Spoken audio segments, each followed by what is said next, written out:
Hello, I'm Tom Neiman. This is Inside the Summit League. Got highlights of the week coming up in volleyball and soccer. We will get a glimpse of the women's basketball team at Western Illinois. They have the preseason player of the year in Ashley Luke. And we'll get an update on part of the Summit League building boom, the renovation of the Bison basketball arena in Fargo. But we start with the state of the Summit and how there could be some big changes in the next year or so. Not in membership, but in governance and the possibility of added benefits for student athletes in addition to their athletic scholarships. It all revolves around two concepts: autonomy and cost of attendance. This past August, the NCAA Division I Board of Directors voted to allow the schools in the top 5 conferences in the country to govern themselves and to write many of their own rules. They are known as the Big Five and include the Big Ten, the Big 12, the Pac-12, the ACC, and the SEC conferences. And what they were granted is known as autonomy. Autonomy allows those conferences to decide on things such as extra payments for athletes and insurance benefits for players.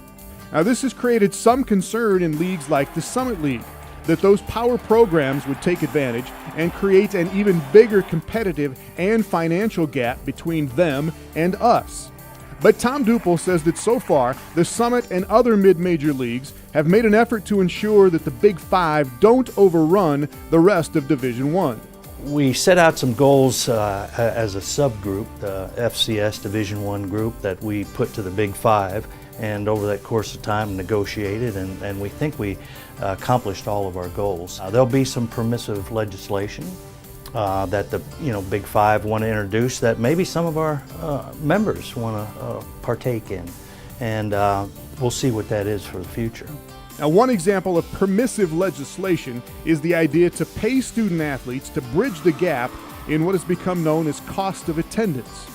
A full athletic scholarship covers tuition and books and meals and room and board. But beyond that, you have incidental expenses, your laundry and some other hidden expenses that you have, and that's what the cost of attendance. Each school has their own formula to reach a cost of attendance, and in our league it can be anywhere from $1,500 above a full scholarship all the way up to $3,000. And what they want to do is be able to offer that to the student athletes. Now, the Big Five have already made this proposal. It would have to be approved at the NCAA convention in January. If it does come to a point where Summit League schools would pay cost of attendance, Douple says it would not be a league mandate, but would be up to each member school in the league to decide whether they have the funds available and whether they want to do it or not. Well, paying that cost of attendance gap will be one of the biggest possible changes to keep an eye on. But back to those other goals and accomplishments that the commissioner was talking about. In all of these talks and meetings in the last year, Douple and his peers at other mid-level Division I leagues want to make sure that they maintain 3 things. And the first is automatic qualification. We want to make sure that the winner of the volleyball tournament and softball, soccer, baseball, and basketball tournaments got the automatic qualification into the regionals. We accomplished that. Next up is maintaining revenue distribution, making sure that money from the NCAA is spread out among all leagues and schools, not just the Big Five. Most of this money, about 90%, comes from the TV contract for the NCAA men's basketball tournament. But each year, the Summit League office and each Summit League school gets a piece. For our members, that can go anywhere from $500,000 to $1 million per school in revenue distributions. And that's based on the number of sports you sponsor or the grant and aids involved. So there's a formula that they distribute all the revenue from, and that was very important for us. There's an academic enhancement part where each school receives a certain amount of monies for academic enhancement for the student athletes. And the third thing Douple and his mid-major group wanted is representation, to at least have a voice and some influence in the decisions made by the NCAA that affect all leagues at all levels. And he says they got that as well. He also says a lot of the talk surrounding the Big Five and autonomy is mostly related to football, and a lot of the new rules written will have no effect on the Summit League. And remember when there was talk this year that the Big Five wanted to split from the NCAA and form their own organization? Douple says that was never really a viable option. Well, that was talked about more so in the media than the actual, the nuts and bolts of it, because it'd be tough to do, with the basketball tournament. I think some of the excitement of the basketball tournament are the upsets, that leagues like ours bring to that tournament. And so when you got down to the logistics of something like that, it was best that everybody stayed under the NCAA brand. Still, could the Big Five take their ball and their money and just go home, go off and do their own thing and leave the rest of Division I to fend for themselves? Sure, it could happen. But Douple has been an administrator at a Big Five school. He was an assistant athletic director at LSU, and he can see the Power Conference point of view. But he also wants to make sure that they can see the Summit League point of view as well. They bring in millions to the NCAA, and they have a lot of issues that aren't our issues. And I understand that. I never felt we were pushed around.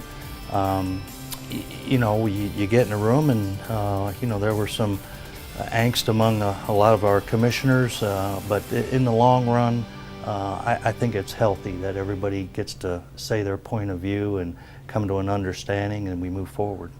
Well, up next, from the Summit League to the big leagues, as the World Series gets going, we'll see how this former Jackrabbit fared in his rookie season with the Washington Nationals.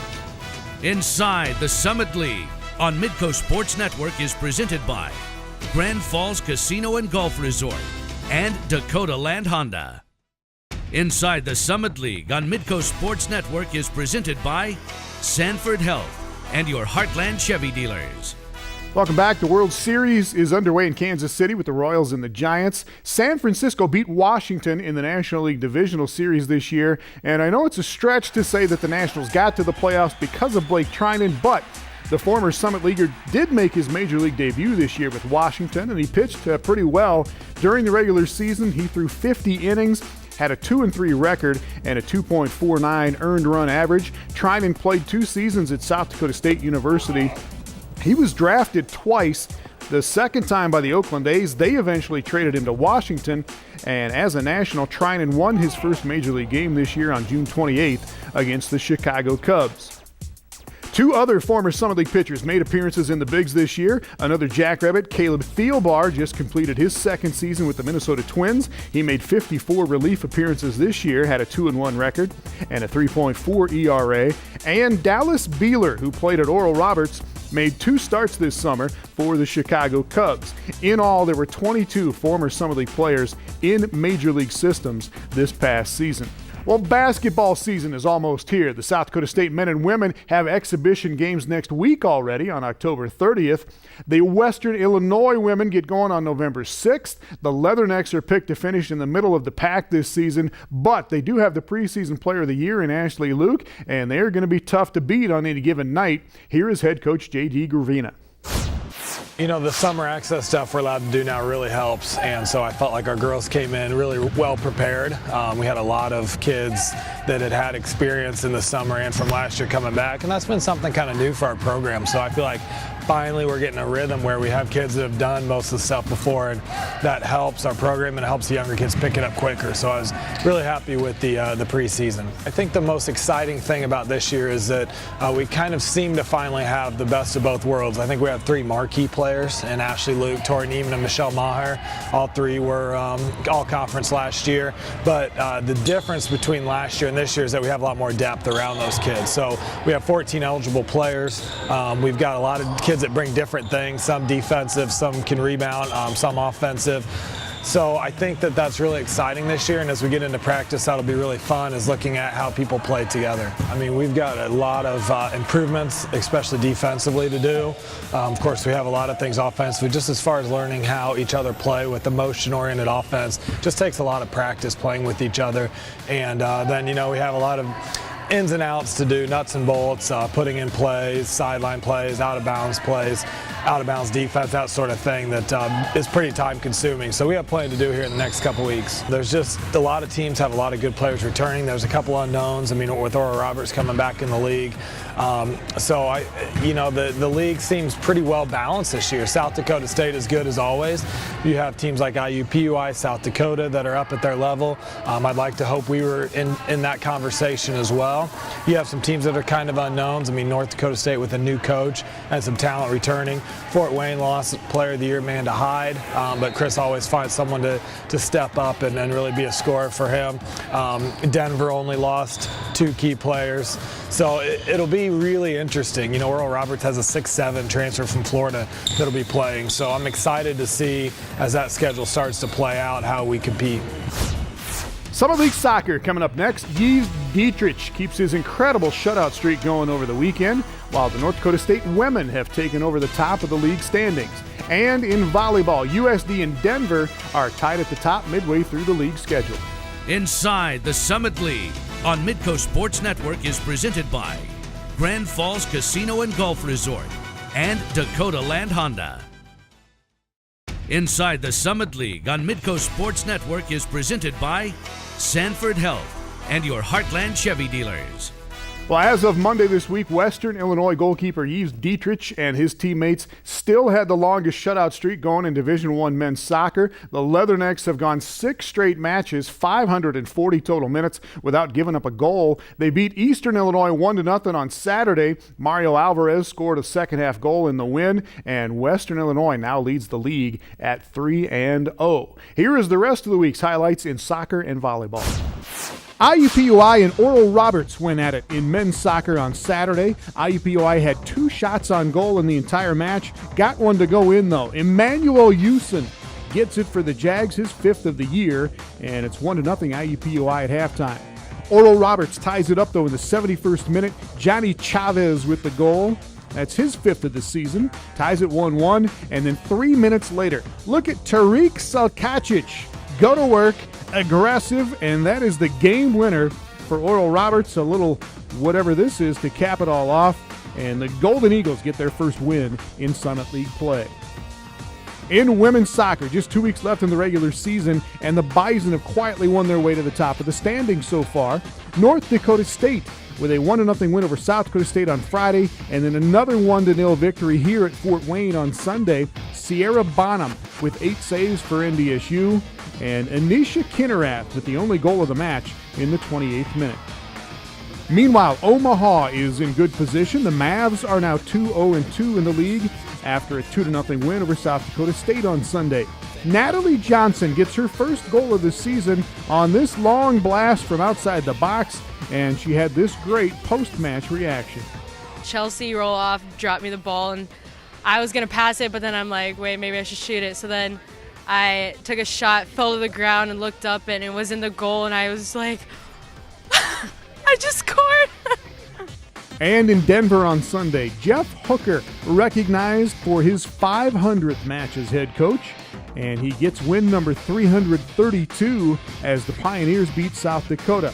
Look at the keepers for both sides. Tina Vargas at one end for Denver, and Mackenzie Victor at the other end for South Dakota. Both were outstanding. Denver gets a goal in the 90th minute on this bender by Francesca Garzaloni, and Denver wins it 1-0.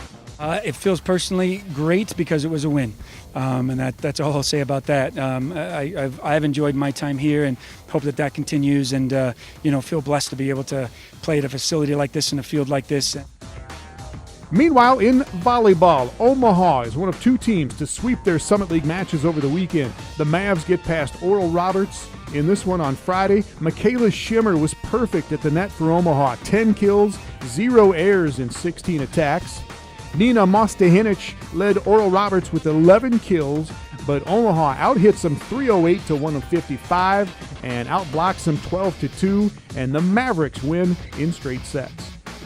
Well, Omaha went on to beat South Dakota State on Sunday. Oral Roberts bounces back with a win at Western Illinois.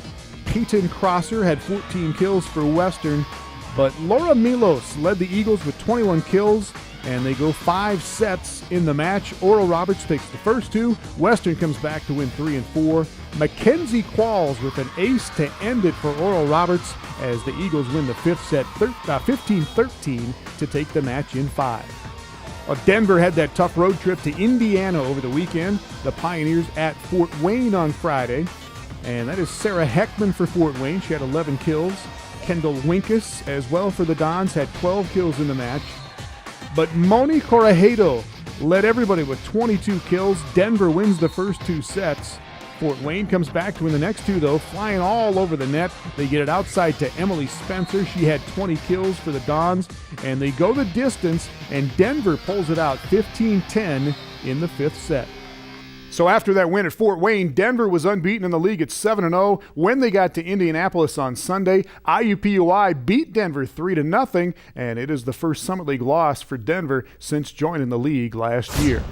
Well, up next, an update from Fargo on construction of the new Bison basketball arena. Inside the Summit League on Midco Sports Network is presented by Grand Falls Casino and Golf Resort and Dakota Land Honda. Inside the Summit League on Midco Sports Network is presented by Sanford Health and your Heartland Chevy dealers. Welcome back. 2016 is going to be a big year for new athletic arenas in the Dakotas. The University of South Dakota will have a new basketball and volleyball arena by then, and North Dakota State will open a new basketball venue, a renovation of the current Bison Sports Arena. Here is Ryan Nelson with an update on the project in Fargo in this week's Campus Spotlight. So that's all wood. Although construction of the Sanford Health Athletic Complex is entering month number 7, it was the first look for new athletic director Matt Larson. Impressive, is the first word that comes to mind. And I think anytime you do a facility renovation of this magnitude, it's really going to be transformational for Bison Athletics. As the project continues, many activities have been temporarily relocated, a challenge Larson was well aware of during the interview process. You know what, I think in these types of situations, when you can see the light at the end of the tunnel and it's such a bright light, those are the growing pains that are good growing pains. So for now, you're looking at a year and a half where we're scattered a little bit, but I think it's all for a good purpose and a good cause. And as you walk through this facility and see what it's going to be, to me, that's worth the wait. Will this extend all the way around, or that upper concourse kicks it? Oh, it will go all the way around? Okay. Yep. Inside, workers have begun demolition of the floor as work in the pool area decreases. There's a lot of plumbing, underground plumbing and electrical needs to be put in place, and just so happens the mechanical and electrical people have extra personnel they can put to work, so we went ahead and tore out some of those floors and they can get that work done. Last week, as roofing projects were underway, a small fire was ignited when wind blew a spark into insulation. However, this was a very small setback. It was caught right away. The contractor had it put out before the fire department even got here, and by the following day it was all fixed up and everything. So it's probably sounded way worse than it actually was. Outside, after much anticipation, steel has arrived and crews are working quickly to enclose the new structures before winter arrives. We're doing our best to try to get as many people on it as we can, to maybe even work in 2 areas at the same time, the south and the west, to try and react to that delay we had with the steel. So if we can do working in 2 areas at once, we could try to catch up some of that time we lost on there. Reporting for Inside the Summit League, I'm Ryan Nelson. Well, here's what it will look like 2 years from now, scheduled to open in October of 2016. The Shields Center will be the main arena. It will seat just under 6,000 fans for basketball. There will be a basketball training facility with 2 additional courts. The complex will have a new area for strength training and rehab, and there will be new room for the Bison Sports Hall of Fame. And all of this will be right next door to the Ellig Indoor Track and Field facility that just opened less than 2 years ago. Player of the Week honors coming up next, including another fine performance by South Dakota cross-country star Amber Eichhorn. Inside the Summit League on Midco Sports Network is presented by Grand Falls Casino and Golf Resort and Dakota Land Honda. Inside the Summit League on Midco Sports Network is presented by Sanford Health and your Heartland Chevy dealers. Welcome back. Here are your Summit League Players of the Week, starting with cross country, where the Coyotes sweep both awards this week with Mubarak Musa and Amber Eichhorn. Musa finished third in the Bradley Pink Classic and posted a time of 24:42 in the 8,000 meters. That is the best in the league this year and a career best for him. He led the Coyotes to a 6th place finish out of 26 teams in that event. Eichhorn finished second in that same meet at Bradley, also with a league and a career best for her. She covers the 6,000 meters in 20:45, and the Coyote women finished second in that event out of 30 teams. In volleyball, Michaela Schimmer of Omaha, junior from Grand Island, Nebraska, first Omaha volleyball player, by the way, to be named Summit League Player of the Week. She led Omaha to 2 league wins over Oral Roberts and South Dakota State. She had 25 kills and a .522 hitting percentage in those 2 wins. Riley Haug of South Dakota earns the defensive honor, 16 digs in a loss to Iowa State, 15 digs in a win at South Dakota State. In women's soccer on offense, Ashley Martin of Oral Roberts, a junior from Tulsa, scored her first 2 goals of the season. They came 31 seconds apart in Oral Roberts' 2-1 win over IUPUI. And on defense, Sierra Bonham of North Dakota State, the junior keeper from Alberta, Canada. She and the Bison had a pair of shutouts. Bonham had 4 saves in a 1-0 win over SDSU and 8 saves in that 1-0 win over Fort Wayne. And in men's soccer, Tariq Salkacic of Oral Roberts, the junior from Florida, got that game winner against IUPUI to help the Golden Eagles get their first win in Summit League play this season. He shares the offensive honor with Mario Alvarez of Western Illinois. The senior had that lone goal in a 1-0 win over Eastern Illinois. And his teammate is the defensive player of the week again, Yves Dietrich. Just keep giving it to him. This is the 3rd week in a row Dietrich has won it. Another shutout, 6 in a row now. And the next league game coming up for Western Illinois is this Saturday at IUPUI. Thanks to all of our member schools. We'll see you next week on Inside the Summit League.